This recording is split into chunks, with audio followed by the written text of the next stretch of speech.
Welcome to the Love and Longevity Podcast, where we are just having conversations here. And those conversations are based off of love and longevity. So that ranges from love, friendships, relationships to aging in place, caring for our parents, caring for our grandparents, just caring in general for others, as well as just how to live your best life at every single stage. Every episode, we want to provide actionable insights, and I'm so excited for our guest. But first, my name is Christian Ross. I'm the founder and chief happiness officer of Happy Talks, where we provide social calls for older adults. Our whole goal is to curb loneliness. I'm here with Erin White, and she walked in with just all the sauce when you came in here. Hello, friend. How are you? Hello, friends. I'm so happy to be here with you today. I'm so happy to have you here. Yes. And I actually, I absolutely adore your mother. We had an amazing conversation from caregiving to entrepreneurship. Wow. Okay. Yeah. She's a boss. She's complete boss. Yeah. And she also kind of said you're a little boss. But me? Bossy a little bit. Me? In a good way. I call it leadership. That is leadership. That's right. Leadership. Leadership. Go get you some. That's right. But Erin, seriously, you are the founder of Hexagon Strategy Group. Yes. And you help entrepreneurs document and articulate. Yes. Articulate is quite important. It's huge. Because a lot of people don't articulate. That's right. Articulate a clear strategy for their business. Yes. Yes. And with that, I think a lot of people, and it's funny, I've been listening to these business podcasts and not really so much business where it's the business leaders, but it's people who are new to business and they're sharing things. Sure.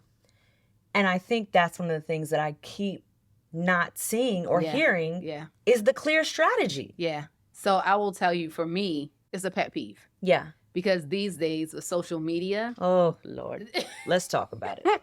I mean, we love socials. Social has some great things about social. We love the socials. We love the socials. We love the socials. The socials. The truth is, people think that marketing and social media is just business strategy. Like, that's the only thing that they need to do. And while I believe it's a major component of it, it's a huge component of it, it's not the only component of it. And I think where people get tripped up is because you still have to do customer discovery within marketing, and you still have to kind of understand the journey. They mistake that for the entire thing. I think people using terms interchangeably these days, but there's no real sense of an overall strategy. And then on top of it, having somebody sit down and document their strategy so they can articulate it properly when they're out and about, it's not the sexiest thing in the world. It's hard work. Most of my clients, they roll their eyes at me at some point, stomp their feet and tell me what they're not going to do. And I'm like, okay, but let's just sit down and do it, you know, because it makes them have a stronger foundation, especially if they want to grow in the future. And most businesses that are owned by Black people are one-person businesses, right? And so what we want to do is eventually scale those, and you can't do that with a shaky foundation. And speaking of foundation, I just want you to know that who is sitting in the chair next to me Oh. is the, what a giggle, is the queen of foundation. I mean, this woman. You talking about my face beat? Not talking about that. Okay. Talking about the fact that you've worked internationally. Yeah. You've worked for Coca-Cola. Yeah. You've worked for major corporations. Yes. You've been an entrepreneur for a long time. Yes. You understand strategy and the impact and creating the foundation. Yes, impact. You used a huge word right there. The reason why you create a sound strategy is so you can have impact. A lot of us have these amazing dreams. And let me just say that it's not just people who start businesses. Yeah. And it's not just Black folk. I have dealt with people that have grown exponentially, but have outgrown themselves in spite of themselves. Wow. And they still need a strategy. They've been kind of going by the seat of their pants. And then they come to me and it's like, we're getting this opportunity, but we're not ready. But on the outside, it looks like they're ready. So you're allowing them to step up into those opportunities. Absolutely, absolutely. And I have had what I say a very privileged career. Going to Howard University, it really gave me a foundation because I have a business degree from Howard. And I started out in hospitality and have always led teams, So I was very privileged to do some really big things at a high level, very young. Yeah. And living in New York City and then leaving New York City and going on to Johannesburg to run a family-owned business. My aunt bought a mansion and turned it into a guest house. That is so cool. It's so cool. That is so cool. I mean, you talk about dreams yeah. and making it happen. Like, and you also witnessed that. Yeah, but I will tell you, I would have never dreamed that for myself. Yeah. Never. And so just really grateful to God that he saw fit to put me in some of these places. And then I decided to come back to the States. So I applied to business school and went to Vanderbilt and got my MBA. And so started out, and that's how I got to Coca-Cola. You mentioned Coca-Cola because they recruited me, graduated in the worst time in history in 2009. Like everything was tanking. But yeah, God saw fit to really, again, put me in a place where I had to work very hard, but I learned a lot. Coca-Cola is similar, I say, to New York. If you can make it there, you can make it anywhere. I love that. And I learned so much from them, had some great bosses, but it was hard, you know. Yeah. Through doing hard things, you learn so much. So I've had a great time. Got laid off in 2016 and started my own business. It's interesting how that a lot of entrepreneurs created their runway. Yeah. Was this happened and it's the catalyst. It's the head for me to just exactly. Yeah. Which is actually what your mom said. She's like, you know, talk about doing hard things. She's like, you just do it. Yeah. She's like, you just do it. And I'm like, you make it sound so simple. Yeah. Which we know it's not because there's always steps to everything. Sure.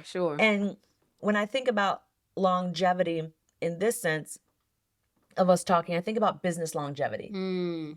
So you're talking about that foundation with strategy. What are some of the things as either a new business owner, someone who's thinking about opening a business, or someone who has a business that's running well and you're just ready for that next level? Like maybe you want to exit out of the day-to-day and you just want to check in monthly. What are those questions that you ask yourself? Yeah. We talked about earlier, you're thrust into it. So even if you have a business and a huge opportunity comes your way, you're still thrust into a situation even though you're operating. So you spoke to my mom earlier, and she is one of the best things, but probably the best thing that ever happened to me because I learned from her. She would say that's not true, but it's true. Yeah. Because she took an opportunity when Dad was passing away from Alzheimer's, and she had to do something to be sane. So that's what I would tell an entrepreneur or would-be entrepreneur or an entrepreneur that's trying to scale or do other things is that look for the opportunity. Look for the opportunity that's truest to you. Yeah. And that's what she did. Hers was creating beautiful jewelry. Yeah. And so if I was to talk to, it's like, what is the whole? What's the hole? Because some people are filling the hole, but don't let that distract you. Yeah. You can fill the hole your own way because we're very fortunate in the United States of America. I know some stuff is jacked up. I get it. But trying to get it together. Okay. But by and large, it's still so much opportunity. For sure. And so some of the biggest niches are billion-dollar niches. You know what I mean? And so you can find your way through that hole, to that hole and through it, and build your own little piece of it. So I would say look for the hole. Yeah. And then I would say be okay with doing the hard stuff, right?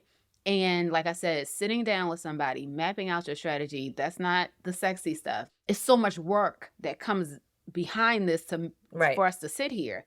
And I think people have to fall in love with that process of the non-sexy details and tactics if you want to stay around. Right. If you don't want to be a one-hit wonder. We all know that there's people, and I'm not going to mention any names, you don't want to be a one-hit wonder. You want to be Drake. You know, you want to be Queen Latifah. You want to be LL, you know, so you want to be Jay. You know, you want to be B. And those people that we can't remember. And part of the reason why I can't mention them is because I can't remember them.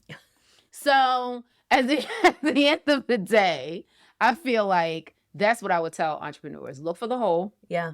Get comfortable with doing something different and get comfortable with the tactics, the details, the non-sexy sexy. Yes. And know that it's going to be tedious. Like when I look at my to-do list every day, I internally cry a little bit. Got it. Okay, because I know I cry. Yeah. I mean, they don't actually come out. Yeah. But they're inside like, how's this all going to get done this today, this week?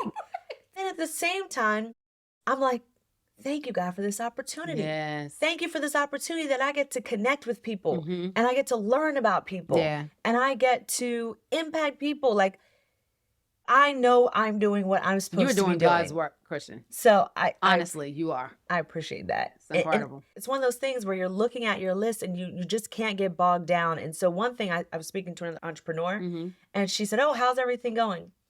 And I said, I am calmly getting through my list. Because the reality that's is overwhelm can come very easily. That is huge. Calmly.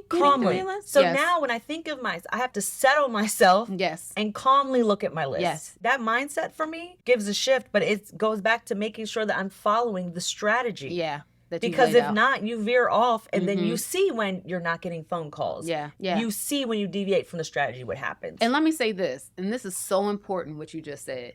You need a strategy because people will bring you so many things to do, and they are well-meaning. Yeah. They are well-meaning people. They are well-meaning opportunities. They could be great opportunities. Yeah.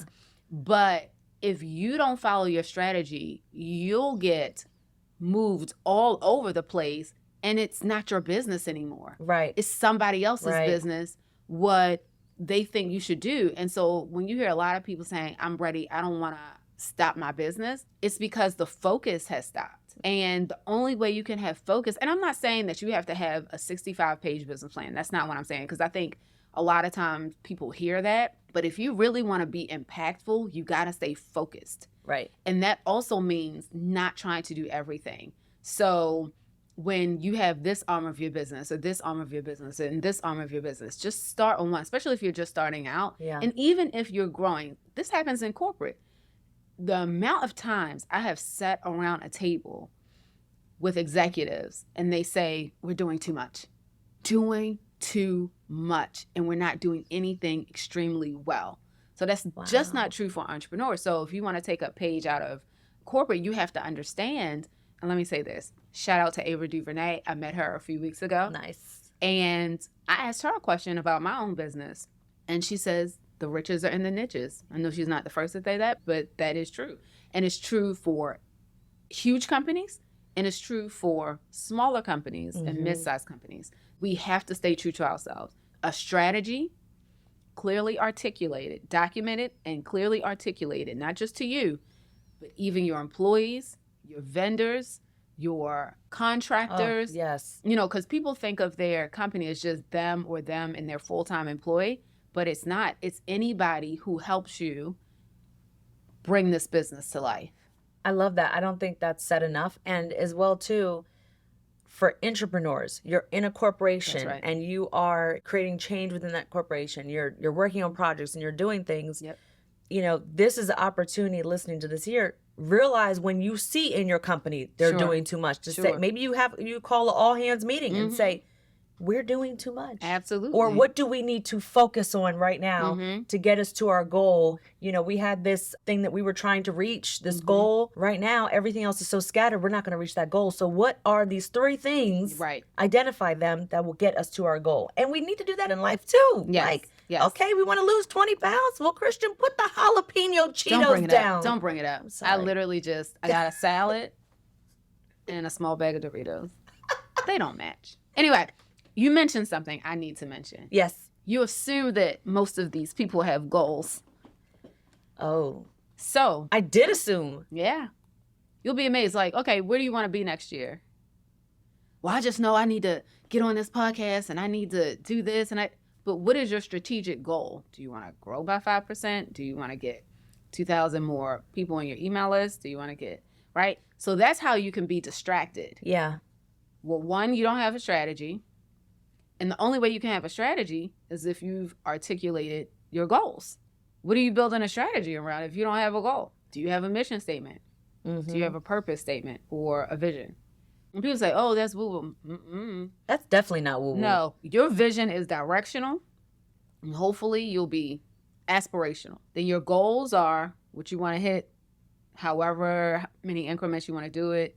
Some people love the 12-week year. I have a client now. She adores the 12-week year, you know, per quarter, per year, 3 years. You're like, what is it? Because then people can't take you off your square. I love that. Yeah. People can't take you off your square. Yeah.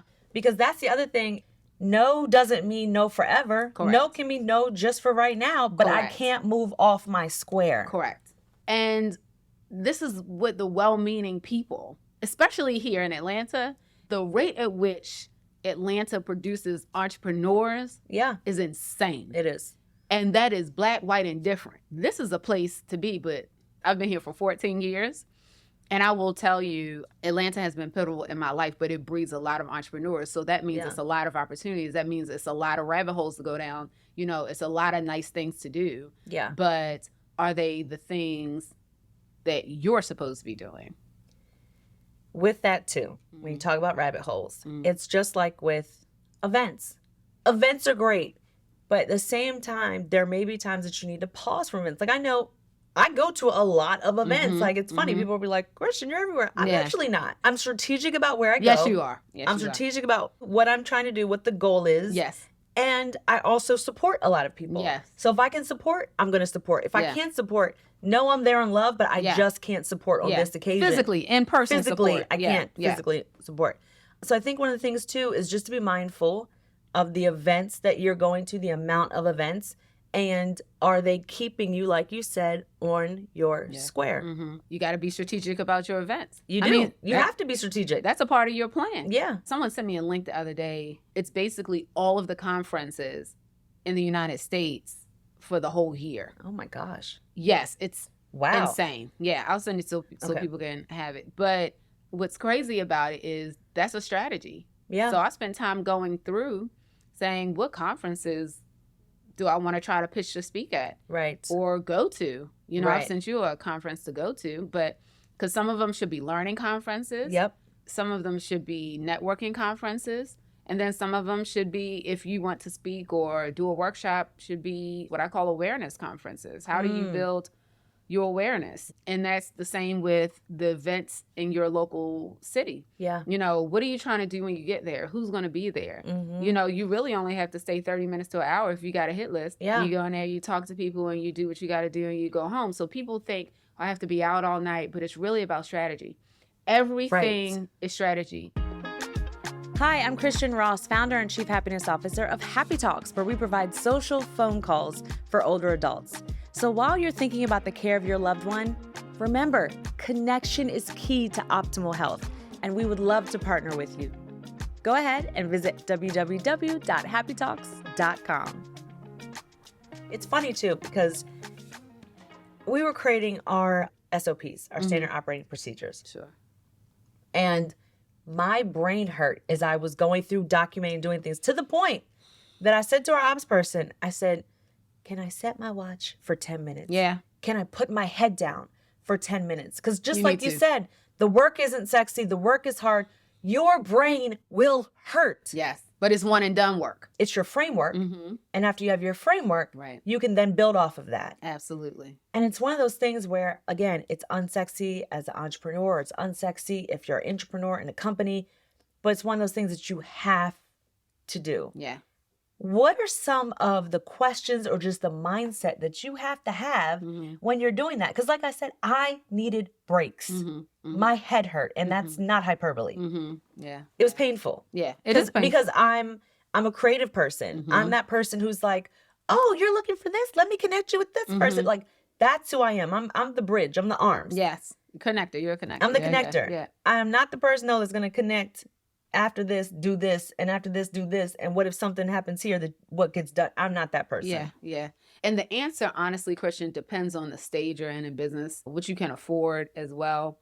When I did my branding, and this is no joke, I know how people always say they have ADHD. I literally have diagnosed ADHD. Yeah.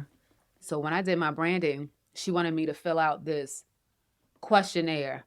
It took me forever. Finally, she said, Erin, I haven't gotten your questionnaire. I said, because I'm never going to fill this out. I said, can I give you a voice note? I will answer all the questions in voice note, right? Sometimes if you can document things and then send it off to someone like that, a lot of times you doing your own, and that's why I said it depends on what you can afford, but with places like Fiverr now, and there's another one. Upwork. Yeah, exactly. Upwork. No more do we have to sit down and do it because I'm never going to do that. Yeah. So now with Otter, if you can afford that, right?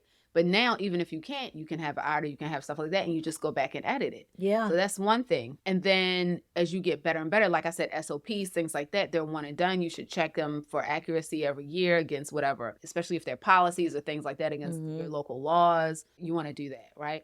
The other questions you should ask yourself are, again, making sure that your frameworks are in place. And do you mind if I explain frameworks? Please, no. I want to. Don't understand.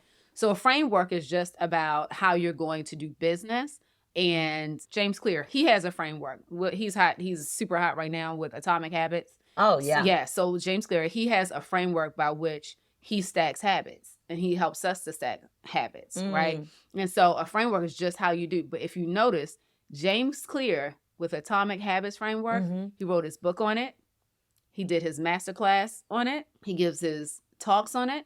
He does his podcast on it. A framework is the thing by which you can use that one thing and make it do multiple things. I love that. Speeches, books, guides, all of this kind of stuff. That's a framework. Okay, so here's the wild thing for me. I live by frameworks, but I never thought of using a framework for multiple things. Yeah. Like when I think of a framework for something, I'm thinking of it for a specific thing, not kind of R&Ding it to other things. Absolutely.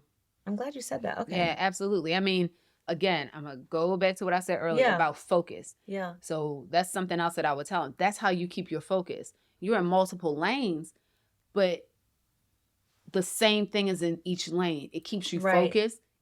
It makes you rich, quite honestly. Yeah. Because you don't have to reinvent the wheel every single time. We're in a podcast studio. So if a company was to be like, okay, this is how we do podcasting, right? They can take that, turn it into a paid guide. They can go speak at conferences about it.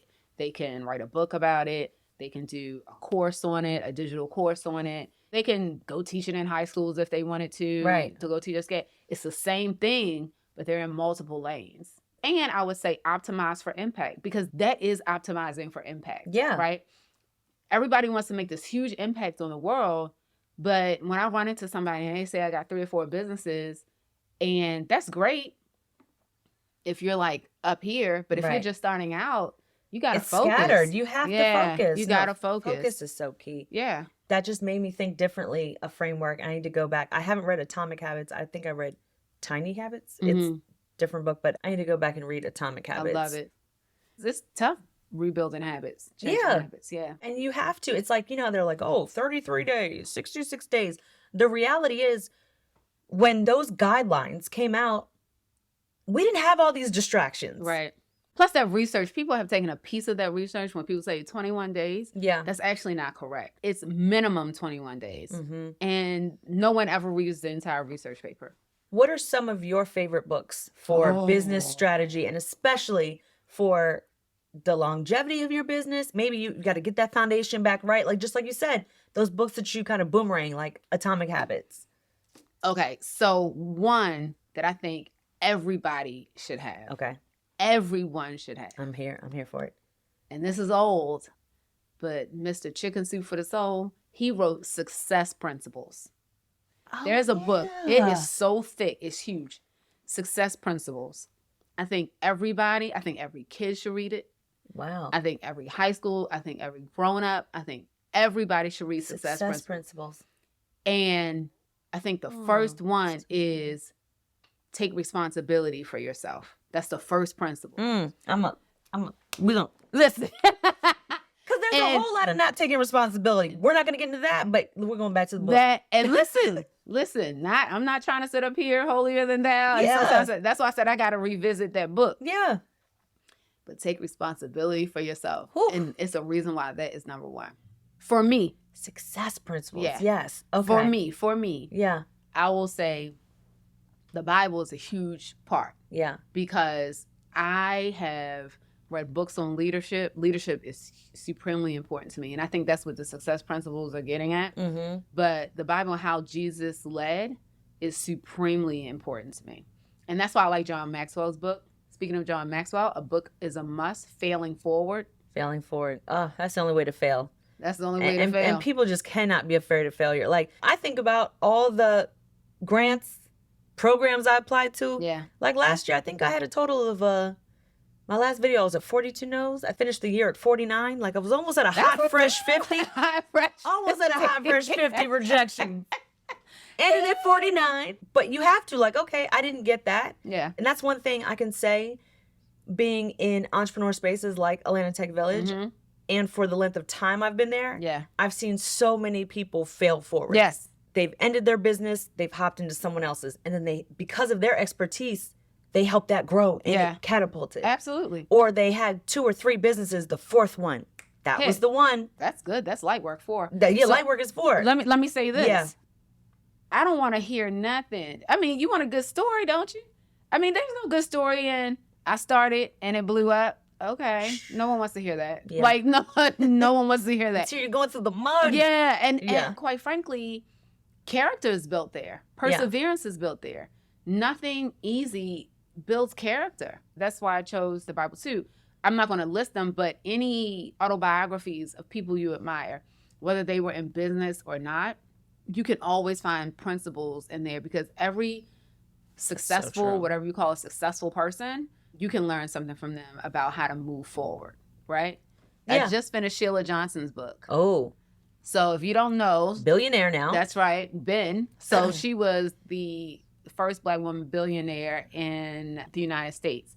Her and Bob Johnson co-founded BET. Mm-hmm. And when they sold it, that's when she started. Now she has her own hotels and resorts. Yes. Salamander. And I met her like when I was in grad school. She's awesome. I'm so glad you said that about autobiographies because that's one thing. I'm either a business book. Yeah. Some type of self-help, girl, get your mind right book. Right. Mindset book.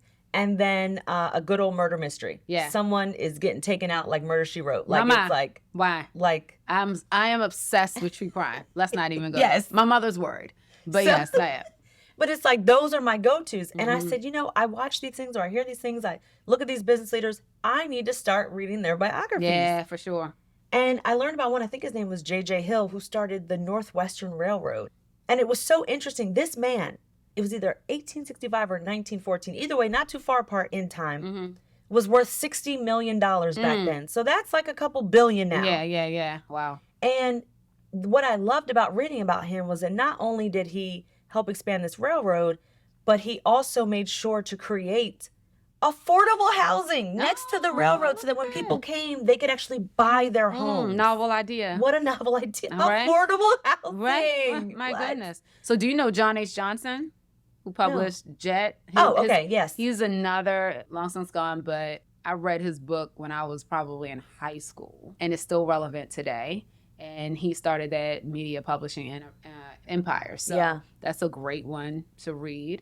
Actually, because I'm a stakeholder, the Russell Center, the Russell Innovation Center for Entrepreneurs, Herman Russell's book, especially if you're in Atlanta, so you can understand that history and why that's so meaningful, especially he became a significant entrepreneur. And one of the reasons why Atlanta looks the way it looks today. Yep. So I actually have a 25 book list for this year that I'm working my way through. We'll be sure to put it in the show notes. So, Erin, last question for you. How do you show your self-love every day? So I must get at least 7 hours of sleep. I'm with you on that. I must. And I don't care what time I go to bed. I'm just going to have to shift some stuff around in the morning. Yep. Now, obviously, I can do that because I'm an entrepreneur. But I have to.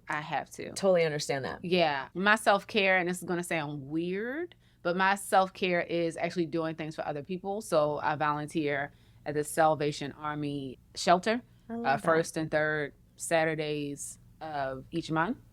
I'm a member of 100 Black Women, and we do that. And it is the best experience ever. Love that. Going in and out. It keeps you grounded. It's not because, I'm much better off. It's not that. It's the great equalizer. Because when we have those sessions, a lot of the things we talk about, we're all going through. Yeah. We're just at different stages of life. Right. And it just lets them know and us know that but for the grace of God, you know, and that they can get on their feet. Yeah. And how to know that when they do get on their feet, they're still going to experience those things in a different realm. So they're not just going to go away. Right. So you have to know how to manage life with that. Yeah. And we have real conversations. And then the other thing is, I love my fancy nails. Yes. And for the record, nothing's weird around. We're like, we are weird. Weird I love being weird. If you're not weird, then I don't want to talk to you. And then lastly, I get my hair cut every 2 weeks without fail. Good. So I'm glad you do that. Good. In case Christian Ross calls and says, I need to be. Come on the podcast. Yeah. Exactly. And, we have lots of places you can meet us around. So if, you want to meet us and have these chats in person, we're here for it at selected times. Yes, absolutely. Selected times. Because we have boundaries and we stay in our square. That's right. We stay in our square. Erin, thank you so much. It's a pleasure. For joining me. Thank you. It is so important that if we have our businesses, that we are focused on the longevity of those businesses and what we do, and that we create a firm foundation. Mm-hmm. How can they find you? You can find me on Instagram at The Masked Her Strategist, HER, The Masked Her Strategist, hexagongrp.com, and LinkedIn, Erin D. White. And we will be sure to link all of that in the show notes. Thank you so much for your pleasure. time. Thank you. And of course, if you like what you heard here, like, share, and subscribe, and we will see you soon. Yes. Thanks, Erin. Thank you, Christian. Thank you for joining us at Love and Longevity with Christian Ross. If you enjoyed what you heard, give us a 5-star review on your favorite podcast platform, and be sure to follow us. And if you like more from me, you can subscribe to the Happy Talks newsletter at the link in the show notes. Thanks for listening.